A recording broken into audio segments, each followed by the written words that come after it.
Thank you so much, MC and the Icon magazine, for having me this afternoon. I was tasked to talk about poetry and the environment. So poetry and the environment. Okay, sometimes it's quite difficult to link the two. However, poetry has always been, nature has always been one of the subjects of poetry. But then before that, what is poetry? This is very basic, no? However, I believe that most of the participants here are actually student writers, right?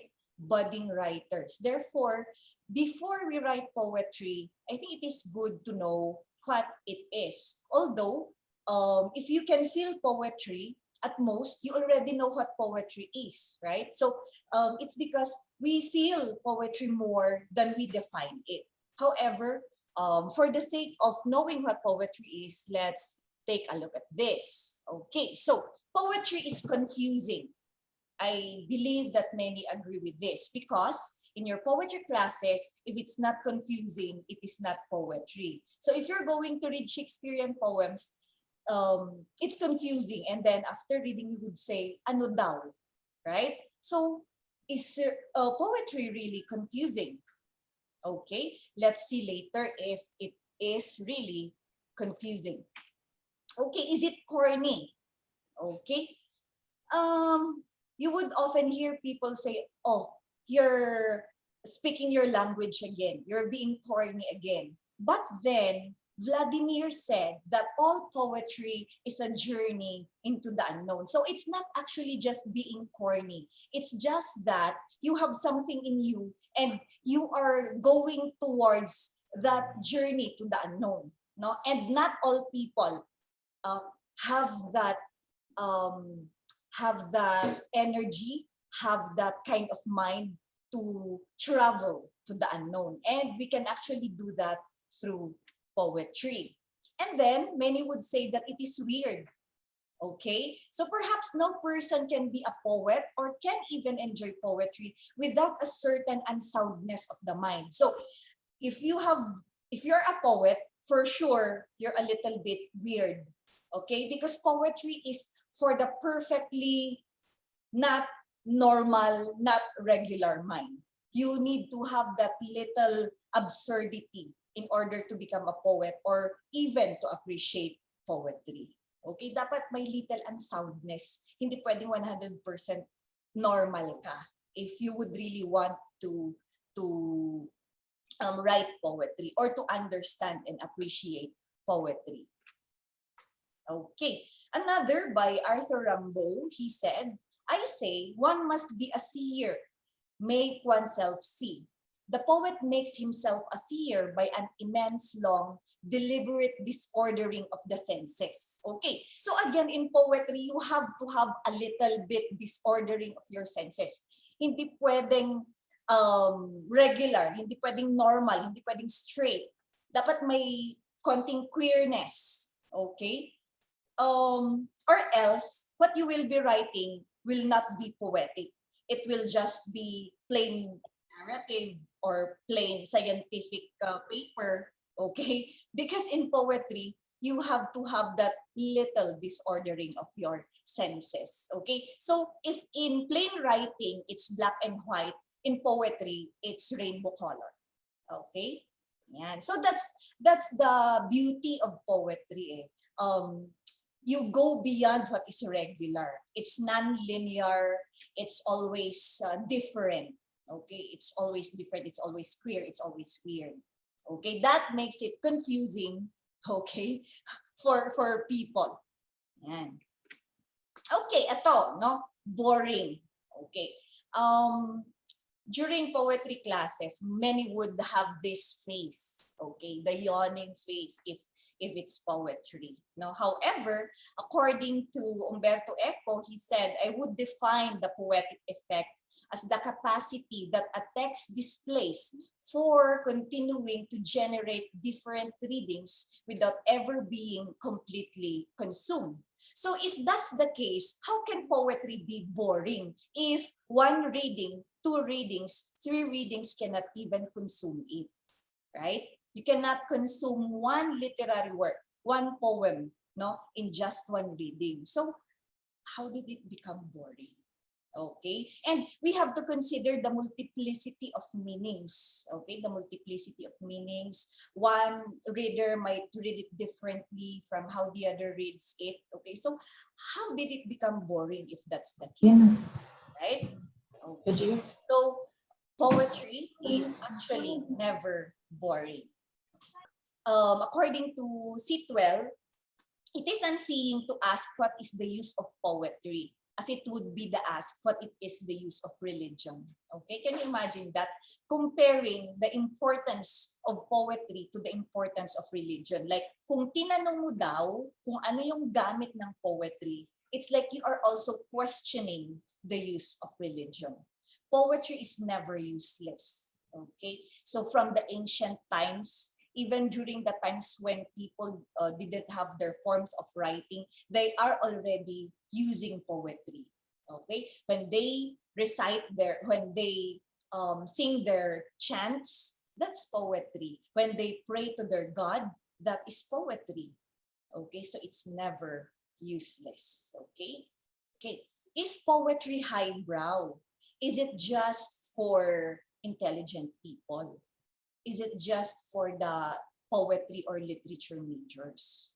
Definitely not. No, I know a lot of people who are not poetry majors, not literature majors, not English majors, but they love to write poetry. They love to read poetry. No, it is not. No, it is not highbrow. It is for everyone. So, according to Edgar Allan Poe, poetry is the rhythmical creation of beauty in words. Therefore, if poetry is made of words, then it is for everyone.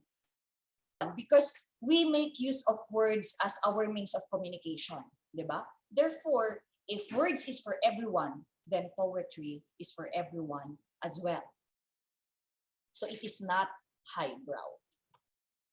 Okay, so according to Sigmund, everywhere I go, I find a poet has been there before me. No, Sigmund is a philosopher. So he is cognizant of the fact that, okay, mas nauuna nang napunta ang poet kung saan siya napupunta. So before he discovered a particular thought, no, before he discovered a particular idea, a poet has been there already. Diba? So, ma'am, asan na doon yung hindi highbrow yung poetry kung ganyan, no? Kung sinabi mo na it's for everyone, but then mukhang mas magaling naman yata yung poet kaysa dun sa philosopher, no? I don't think so. Although Sigmund said that, I think many of these philosophers are poets themselves actually, no? Just like Plato. So they just travel together. Okay, in discovering the unknown, in discovering, in discovering the unknown, in discovering the deeper meaning of words, the deeper meaning of ideas. Ito, cliched na ba ang poetry? Like, for example, this one, no? Itong picture natin na to, diba? You are the apple of my eye. Diba? Is it already cliched? Gas-gas na ba ang poetry? Okay. So, according to Benedetto Croce, he understood the regeneration of truths which poetry effects in the face of the intellectual algebra, which tends to conventionalize them. Okay. Ang poetry kasi, poetry has its own conventions kasi, no? And sometimes, because of these conventions, they would say that it's becoming gas-gas, no?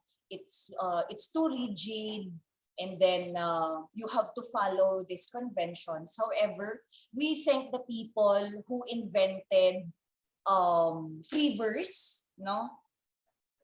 And the newer forms of poetry, and with that, poetry is not cliche. There are different new forms of poetry that we enjoy today. One of which is spoken poetry, right? Which is very much I think, more interesting for the younger generation than the written poetry. Okay, emo. Ma-emo daw ba ang poetry? Okay, because it is the spontaneous overflow of powerful feelings. It takes its origin from emotion recollected in tranquility. Okay, definitely, no? Poetry always involves emotion. Okay, it always involves emotion, or else we can actually fake emotions in writing poetry. Okay, however, it is not authentic anymore if that's the case. Okay, we can put ourselves in the shoes of a particular character maybe and write a particular poem. Okay, however, when we imagine ourselves to be that character, we are also trying to experience the emotion. Okay, yeah. However, even if the experience is not authentic on the part of the poet or the writer, the fact that the poet tries to put himself in that situation, he shares the emotion of a character or the persona or the people, no, living in that particular poem. Okay, so all in all, poetry is the cradle of civilization. Okay, ancient China, ancient Japan, Greece, and all the other countries, they have their own poems as old as time. Okay, poetry is close to the divine, as I've said earlier. When people pray, when we sing our hymns, no, to praise our God, it is close to the divine. We communicate with our gods through songs, and songs are forms of poems, no? And poetry teaches and pleases at the same time.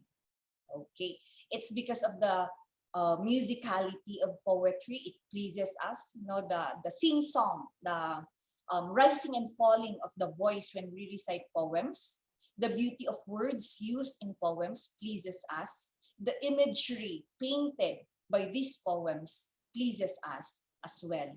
And okay, just like the other forms of literature, poetry teaches us. There are lessons in poems. There are we vicariously experience in poetry.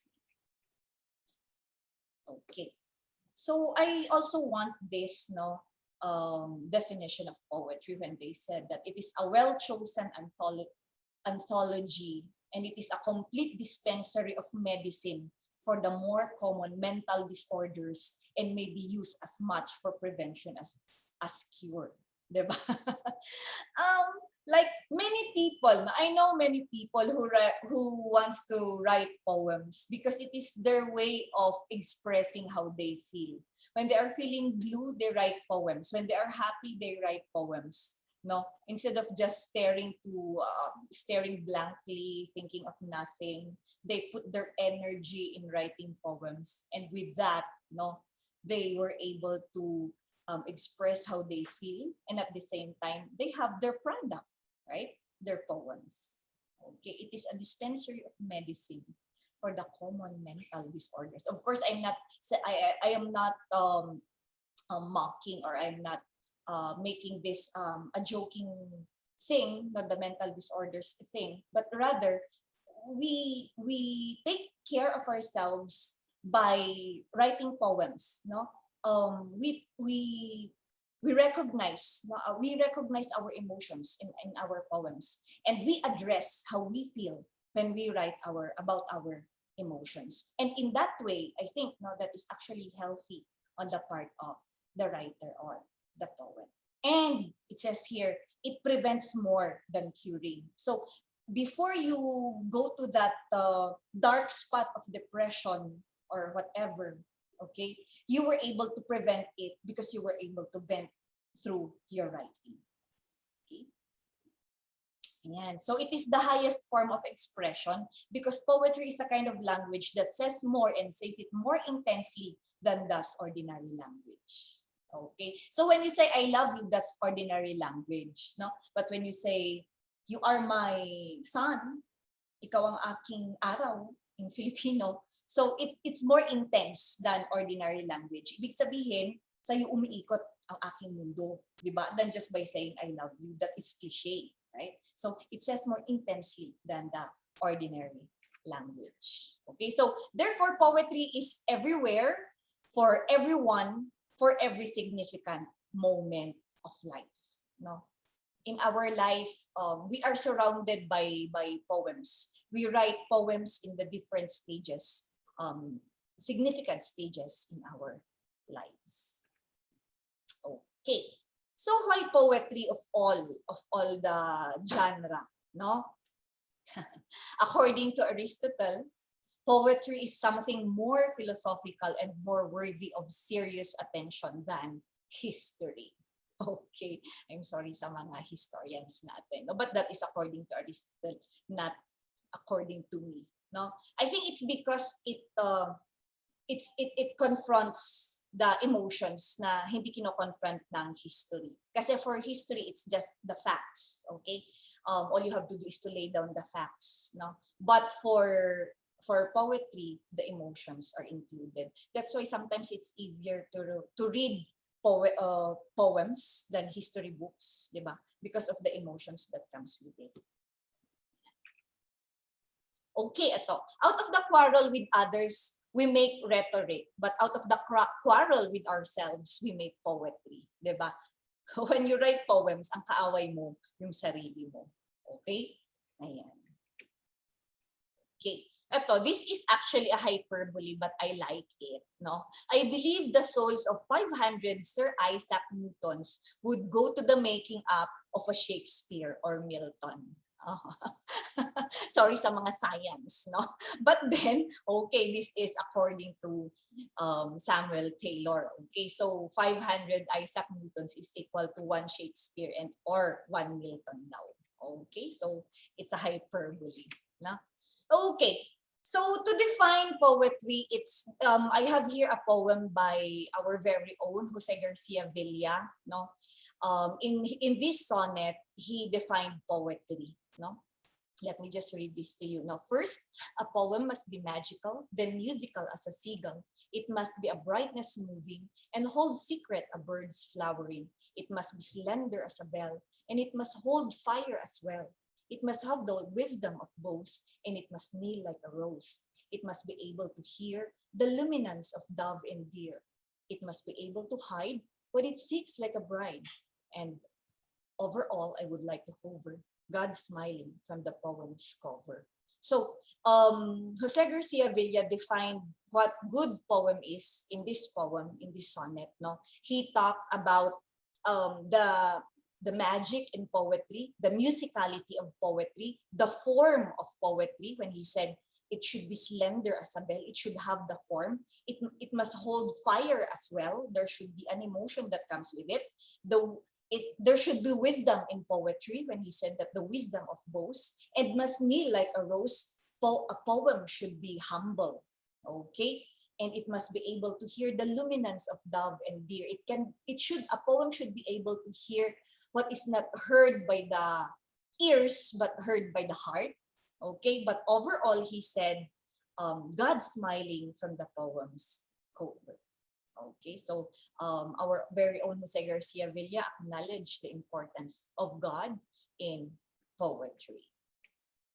Okay, so what makes a poem a poem? Okay, the image makes the poem. There should be a picture, no? And this image should be perceived by the different senses. Okay. Okay, so I would like this example. I would like to share this example. It is a very classical haiku by Matsuo Basho, one of the most famous Japanese poets. An old silent pond. A frog jumps into the pond. Splash. Silence again. Okay, so without the picture here, I think we can still imagine what Basho wants us to see. So there is an old silent pond, and then, so you can imagine that, right? A silent pond. And then there's a frog jumping into the pond, and then there's the sound, splash. Maybe like that, no? Maybe that sound. And then silence again. Okay, it's a very simple one. No? It's a haiku. Therefore, we're not going to interpret it the symbolic whatsoever, because the very essence of haiku is its literariness, no? And a haiku should be like when you write a haiku, you're like taking a picture, no? Because you're taking a picture of a fleeting moment. So just like this picture here, no, the picture of the frog leaping into the pond, no, and that's it. Okay, so how is a poem made, no? So you should establish a theme and you should have a purpose. Okay, why am I writing? Why am I writing this particular poem? Okay, and then you should also have your theme, no?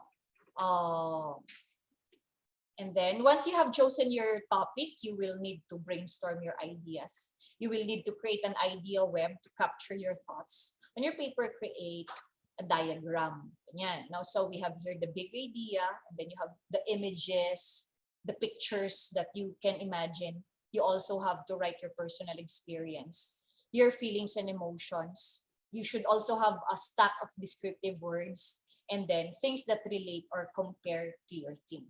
Yan.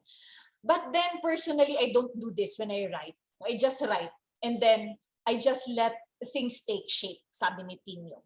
No? I think generally people just write. But for beginner writers, especially those in the elementary, I think it would be good to do this. No? You make this this diagram.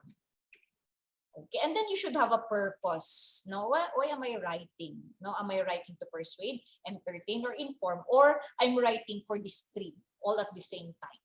Okay, so it's just like essay writing. You should also have your purpose. So the shift from nature poetry to environmental. Okay, so most of the examples I've given a while ago, like those by John Keats, by Wordsworth, yung Daffodils, by Edgar Allan Poe, these are actually nature poetry. No, however, today we are poets already shifted to environmental poetry. So what's the difference between the two? No. When writing environmental poems today, contemporary poets tend to write about nature more broadly than their predecessors, focusing more on the negative effects of human activity on the planet. Okay? Unlike before, you are just like looking at a painting when you're going to read the daffodils, di ba? But today, it is more on the negative effects of human activity to the planet. No? So the critic J. Parini explained in his introduction to Poems for a Small Planet, Contemporary American Nature Poetry, nature is no longer the rustic retreat of Wordsworthian poet. It is now a pressing political question, a question of survival. So yeah, we should get out from our ivory towers with Keats, John Donne, Marvel, Shakespeare, and the others, and let's make use of our poems, of poetry, to bring out these questions of survival, diba? Because our earth is already in danger, diba? So dapat yun po yung role natin ngayon as new generation of poets. No? Distinct from nature poetry, environmental poetry explores the complicated connections between people and nature, often written by poets who are concerned about our impact on the world, on the natural world. Unlike before, the poet is just an observer, diba? Looking at the beauty of nature and putting it into words. Now, we are calling for an action, diba? So we have to do something. We can make use of our poems, no, to contribute for social awareness, for people to be aware that what we are doing to our nature, to our planet today is already too much. No? And the pen is still mightier than the sword. And I think with our little simple poems, if we put them all together, then we are already making a statement. No? So, poets today are serving as witnesses to climate change while bringing attention to important environmental issues and advocating for preservation and conservation. When we put our little thoughts together, then I think we are making the difference. Okay? I would like to end this talk with this poem, no? A letter to grown-ups. No? It's for everyone. No? When the children said, Okay, dear grown-ups, please leave all the flowers there and do not cut down the trees. We need the trees to make fresh air and flowers to feed the bees. Please do not always use your car to take you everywhere because the fumes go very far. The heat and heat the atmosphere. Then soon the sun will be too hot and all the plants will die. So please let out and walk a lot to see the clear blue sky. Then we will run and jump and play and grow up strong and tall. Then we will be happy every day and we will thank you all with love from the children. Okay, so it's very simple, but it is very meaningful. And actually, it put all the topics together, no? Yung mga new topics like pollution, conservation, in one simple, innocent poem by a kid. I hope that this poem will also be a call to action, no, for everyone. And for the young participants, the elementary school pupils, to write more about nature, to be more involved, no, about things like this in order for us to save Mother Nature. No, let me just go back to saving the frogs. No, when we say saving the frogs, it's not just literal that we will be saving just the frogs, but rather we are saving the environment. I remember when I was a kid here in La Trinidad, at the swamp area, during nighttime, maingay po, no? Because of the frogs. But then today, siguro dalawa, tatlo na lang yung kumakantang frog doon because they are gone. So we hope that the next generation of children will still enjoy the singing of the frogs, no, at dusk, so that we will know how frog sounds like. We will appreciate the musicality of these humble animals. Okay, thank you so much, MC and Icon Magazine, for having me this afternoon.